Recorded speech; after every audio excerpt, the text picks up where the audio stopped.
Odette Roy Forme-Brun naît à Port-au-Prince, Haïti, le 13 juin 1917. En 1935, elle est diplômée de la prestigieuse École normale d'institutrice. Odette écrivaine, politicienne, fondateur de plusieurs organisations. Odette Roy Forme-Brun au milieu des normaliennes en Haïti. En 1945, elle effectue un stage au Nursery Training School de Boston où elle suit une formation intensive de jardinière d'enfants. C'est ainsi que de retour au pays en 1946, elle ouvre le premier jardin d'enfants d'Haïti. Au cours d'un long séjour à Cuba aux côtés de son mari ambassadeur, 1950 à 1954, elle apprend l'art floral, et, en 1954, de retour à Port-au-Prince, elle ouvre avec deux de ses sœurs le premier magasin de fleurs d'Haïti, Tabou Fleurs et Parfums. En 1955, Odette revient à l'éducation et publie son premier livre, Morale et instruction civique. Depuis, elle ne s'est pas arrêtée de consolider son engagement dans le domaine de l'éducation en écrivant de nombreux livres d'éducation civique, d'histoire d'Haïti, et en publiant des livres de contes et livres d'histoire pour enfants. Odette développe aussi la méthode TTEDO, pour apprendre aux enfants le français et la lecture.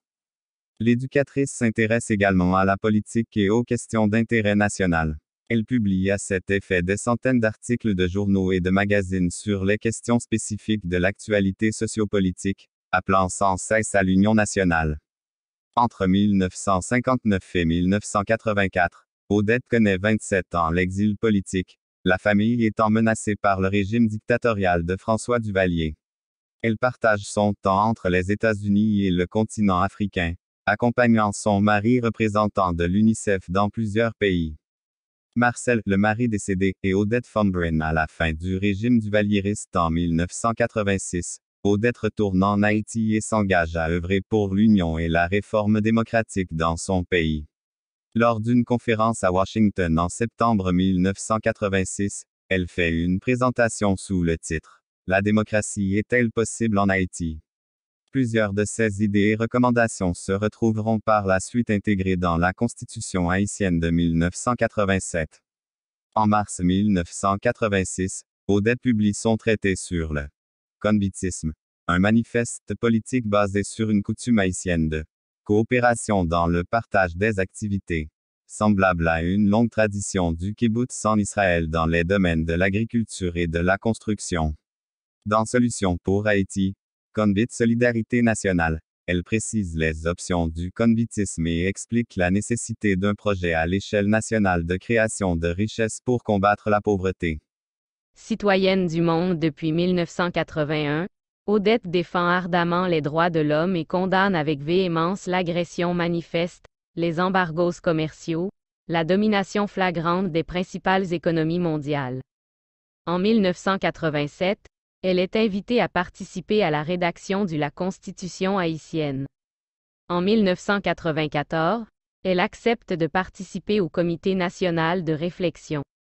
De 1990 à 1992, l'activiste préside la Fondation 91 et dirige la section culturelle de la Fondation 92, deux organisations créées dans le but de préparer Haïti à marquer les 500 ans de l'arrivée de Christophe Colomb dans le Nouveau Monde. De 1996 à 2000, Odette Roy Forme-Brun est présidente du Club des femmes de carrière, Club international BPW de Port-au-Prince.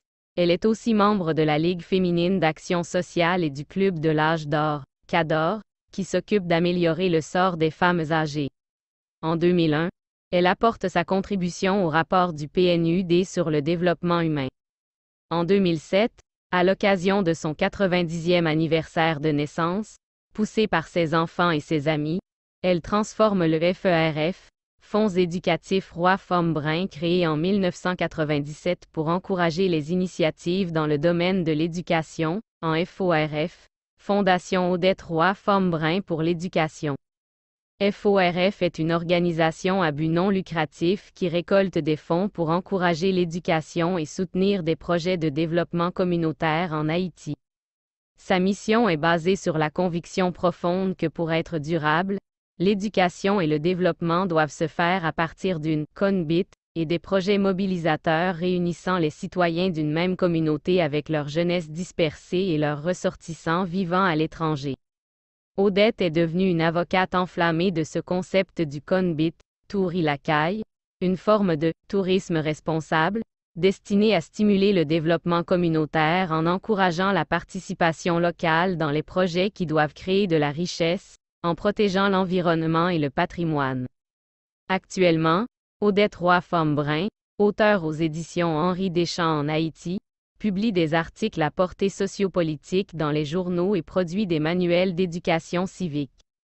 Odette, mère de 5 enfants, grand-mère et arrière-grand-mère de plus de 30 petits-enfants, Odette Roy-Fambrun est la fille de l'ingénieur Louis Roy et d'Henriette Denis.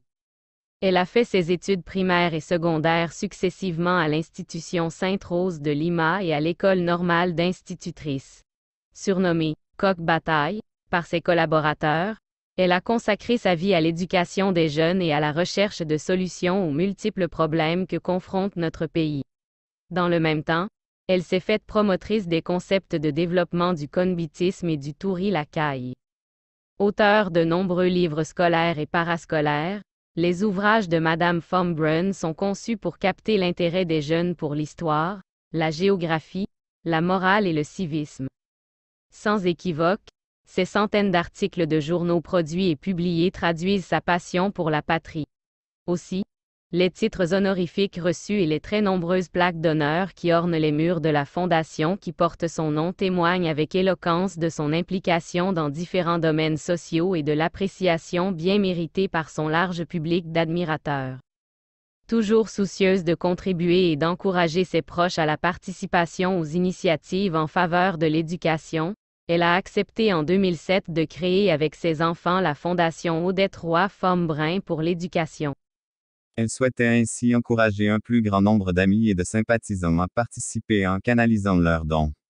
Sans hésiter, elle a fixé et orienté la mission de la FORF vers la formation et l'éducation civique des jeunes, vers leur participation au développement national par le konbitisme axé sur l'exploitation des richesses naturelles, culturelles et historiques du pays, Turi Lakai.